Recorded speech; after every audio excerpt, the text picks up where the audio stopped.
Well, good morning and welcome to my YouTube channel. So this morning I've come back up to Glencoe. I thought we'd had quite a flurry of snow during the week, but there's actually quite a lot of peppering of snow lower level, but all the snow, the deep snow is in the hills. So I'm going to do something a wee bit different this morning. So what I'll do is I'll walk around one area and I'll just scout the one area and let's see what images we can capture. So join me and let's see where this journey takes us.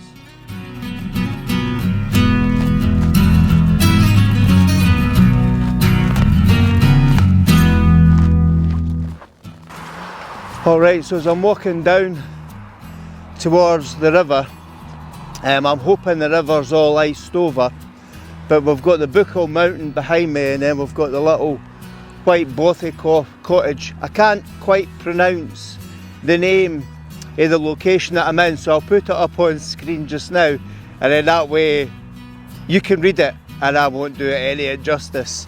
So there's still a lot of light rain at the moment. As you've probably seen, the path or the wee road down here is absolutely treacherous. It's sheet ice. So what I'm doing is I'm just following and standing on the snow. So what we'll do is I'll keep walking and we'll catch up when I get back to the first location.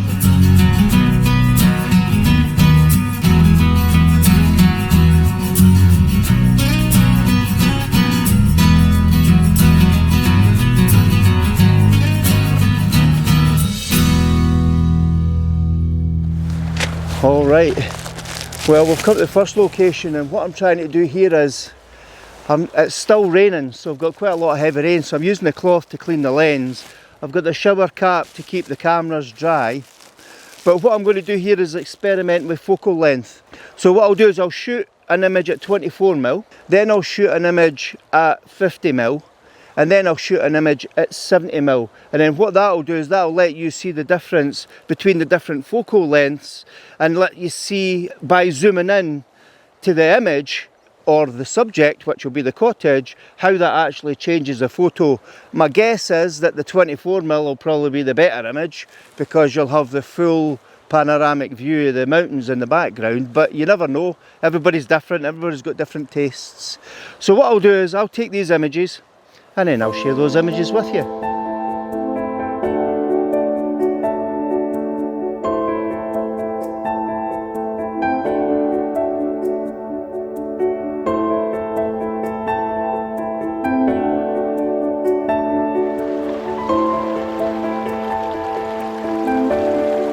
Alright, so here what I've done is I've spotted in the river there's a sheet of ice here in front of me, and then further up beside it there's another piece of rock with a clumpy ice hanging off it. So what I've got is a wide angle composition and I'm at 24mm here, and what I'm trying to do is get the ice as the foreground, get the cottage in the middle ground, and then get the mountains in the background. So I'm shooting at f11. The only challenge here might be, because I'm quite close to the ice, is getting that kind of sharpness. So what I'll do is, I've just moved my camera. I'm still going to use multiple exposures because I'm not using the filters, but I'm going to do 3 images.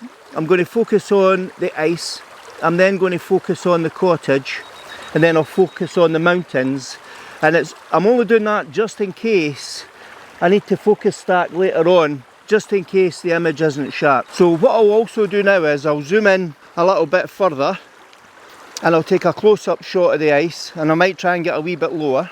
I'll then turn the camera around and I'll see if I can get a portrait shot and see if that works, because that might work quite well with the water. And then what I'll do is once I finish taking those images, I'll share those images with you.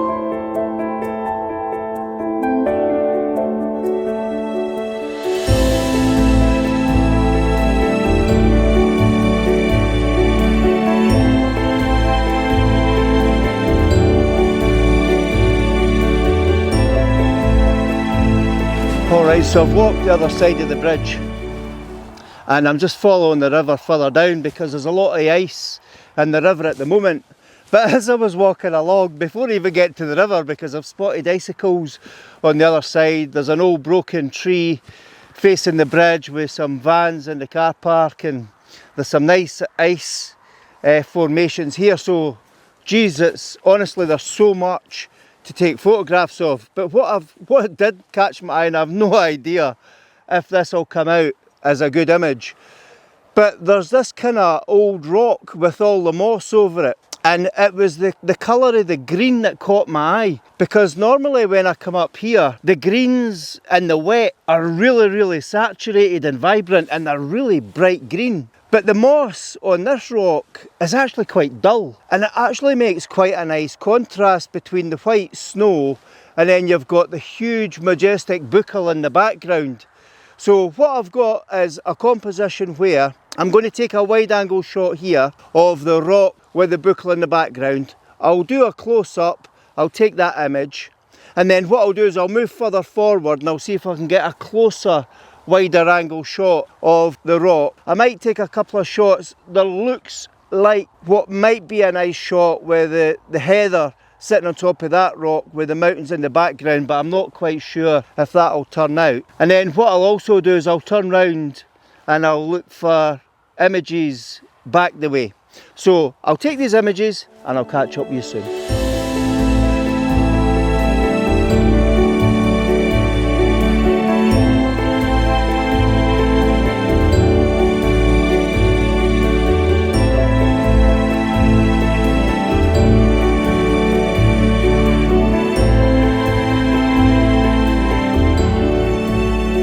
Alright, so the image that I'm taking here is, there's an old broken tree and it's surrounded by the ice and the river. This is the River Couple, and what I'm trying to do is get the bridge in the background, but I'm also, that red camper van is pretty cool and it's a really nice colour and it stands out just because it's red in this environment.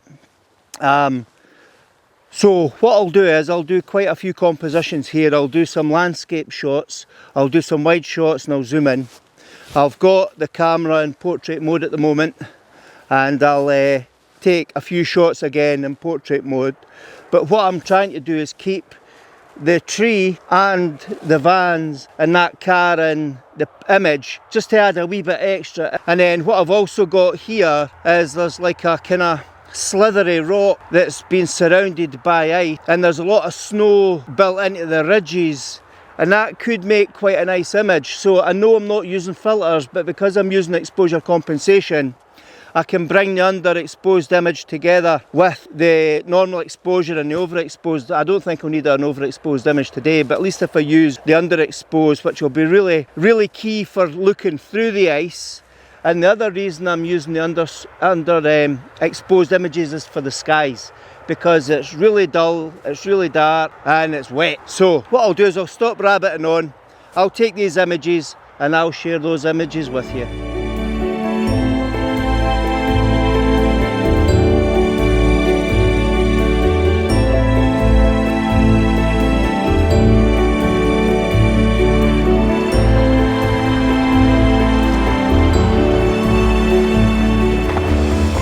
Alright, so I've come over to the other side of the river, and I'll tell you, walking through that ice is quite tough, because wellies on ice are like worse than ice skates. They're absolutely lethal, but you can't tell what's kind of soft ice and what's hard ice. So I've been stabbing it with my tripod just to make sure, and then you go through. And then the other thing I'm wary of is, whilst there's certain areas of the river that's shallow, I'm just being careful that I don't fall into a deep pocket. So what I've been doing is I've been taking shots of the icicles here at the edge of the river, and there's some nice icicles. So there's about half a dozen icicles that have formed down for the side of the river bank, and well, you never know, they might make nice images. I'll share them with you. And then what I'm doing here is I'm shooting back up the river towards the bridge. And what I'm trying to do is I'm trying to get a number of different compositions where I've got the camera set at landscape, I'll have the camera set at portrait, I'm going to have a few wide angle shots, I'm going to have a few mid-range shots, and then I'll have a zoom shot that's going to get me closer to the bridge. But the thing is, as soon as you zoom, you're going to miss the top of the mountain. So what I'll try and do then is to try and make that zoomed shot a wee bit more interesting. What I'll do is I'll focus more on the foreground, And then what we'll do is we'll put the bridge at the top third of the image, and then the whole bottom 2/3 will become the river and the rocks and the ice as we come through. I'm just looking at the buckle. I'm also watching a couple of people climbing right up the snow face there, right up the middle of the buckle. So what I'll do is I'll turn the camera around and I'll try and get a portrait shot, and I'll see if that portrait shot works. If it does, I'll share that with you as well. And then as I look back down towards Rannoch Moor, there's a huge bunch of layers of cloud. And what I'll do is I'm going to turn the camera around and I'll shoot back the way, because the Glencoe ski centre summit is absolutely clear, it's pure white, it's nice and bright. But the contrast between that and the background's incredible because it's so dark. So what I'll do is I'll take these images, hopefully they turn out, and if they do, I'll share them with you now.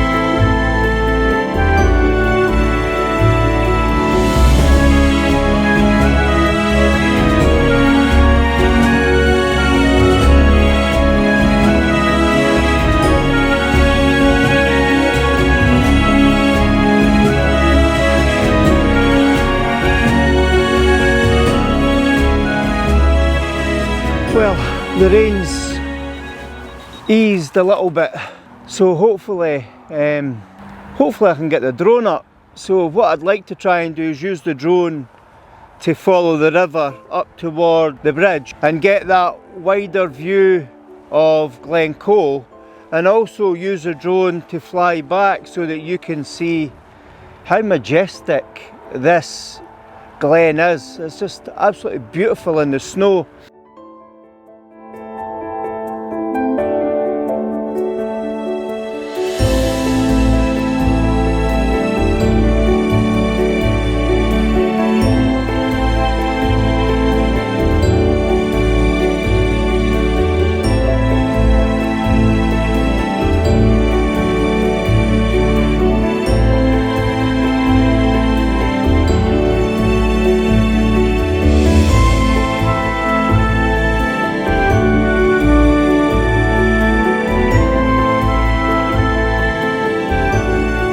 I actually didn't expect to have this much snow to be here, to be fair.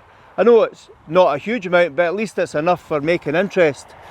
So what I'm going to do here is I've walked further along to the edge of the little island that I've come onto in the river, and I was just going to take more close-up shot of the bridge. But the challenge I've got is that old tree, the broken tree at the side of the river, is kind of camouflaged because of the mosses are the same colours as the grasses and the heathers in front of the bridge, so I'm not getting any separation. The only way I'd be able to do that is to walk into the middle of the river, be low down, and then, which I might try. If I do try, then you'll see that image. I'm probably not going to film it just in case. So what I'll do is there's a lot of foreground interest here as well.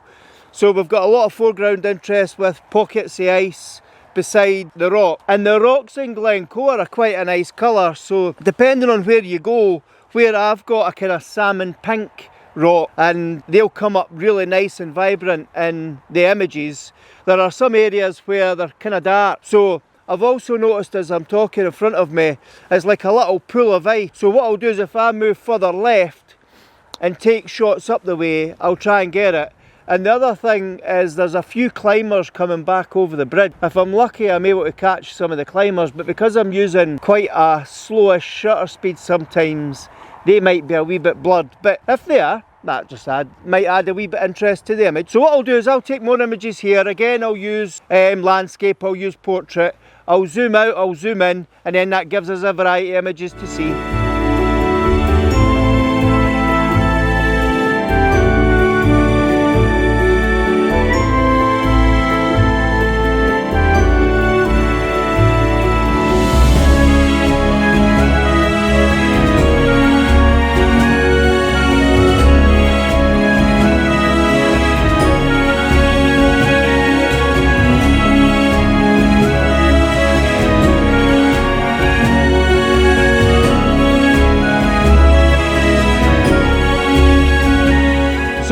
come out of the river, and as I've been walking back, I came up further into the moor just for a wee nosy. And what I've actually found is there's a rock formation in this pool of water here which is all full of ice, and there's a little tree sticking out the top, or it's just a sprig of heather sticking out the top over the moss. And I thought, oh, that'll be a really nice shot if I get low. But when I went down to the edge of the water, when you go low you can't see the tree because of all the heather. So what I've done is I've come up to a higher elevation because I need that separation between the tree and the heather on the other side of the water, and then that way it's much easier to see that sprig of heather coming out of the rock. So what I'll do is I'll take some images here. I'm going to do a zoom shot and I'm going to do a wide angle shot, because I thought the composition would have been quite nice with the buccal in the background and this small imposing wee sprig of heather sticking outside the rock full of moss. So it might make a nice image. I hope it does. I hope it works out, and I'll share that image with you now.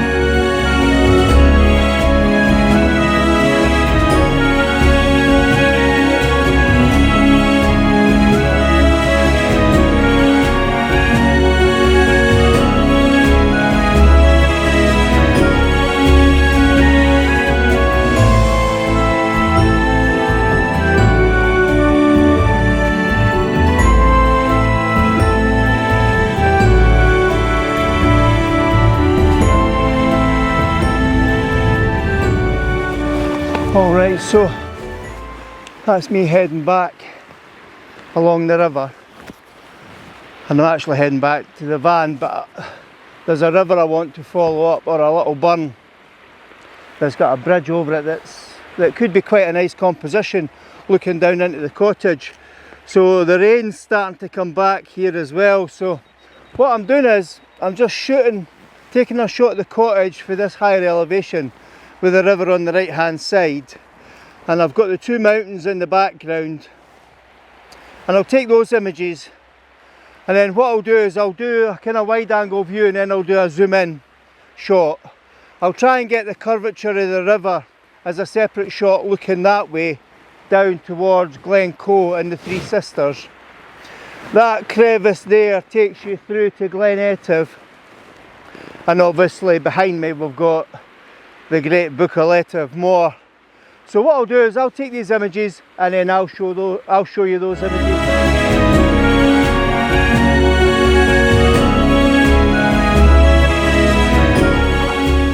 Alright, so as I'm walking back trying to find that wee bridge, I'm walking past this composition which, oh wow, it's really nice. So I've got this burn coming down, flowing into the river. We've got the white cottage, and then we've got the brightness the ski mountain in the backdrop. So what I'm having to do is expose for the sky and the mountain, and then what I'll then have to do is another exposure that helps bring up the foreground. So I've got an 80th of a second speed for the sky, and then I've slowed it down to a 30th of a second to bring up the foreground and the snow.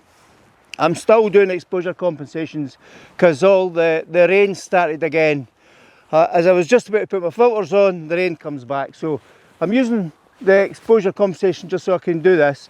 Now what I'll do is I'll turn it around the landscape, I'll take a few more shots, and I'll share those images with you.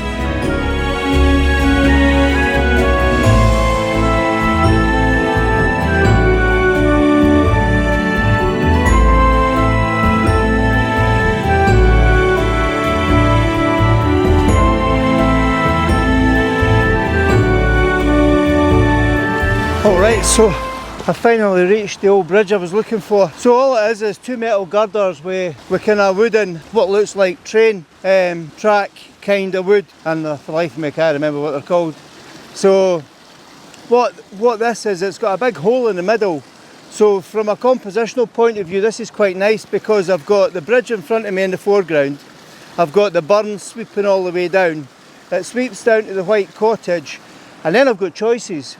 So the choices I've got is do I keep the burn on the right hand side with the cottage and then take shots of the mountains that are all lit up, or do I pull back and widen up and take shots of the glen all the way down to Glencoe, from the back side behind the booklet of more, and then I can do some close-ups. I can get different compositions for different areas.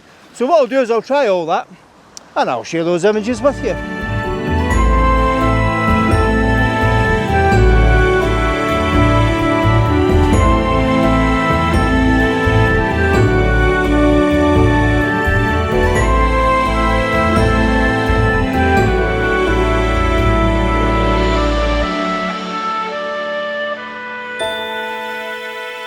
Alright, so I think I'll end the video here. Has been a great wee morning. I've got more snow than I thought I was going to get. A lot of ice by the river, nice icicles, beautiful scenery. It's absolutely cracking up here regardless of the weather. It's just what you make of it. So what I'll do is I'll end the video here. Here's hoping all those images have turned out. If you like it, please give it a thumbs up. If you haven't subscribed, please do, because you know it's free. And if you press the bell notification, that'll let you know the next time I post a video. So thanks very much for watching, and here's to the next video.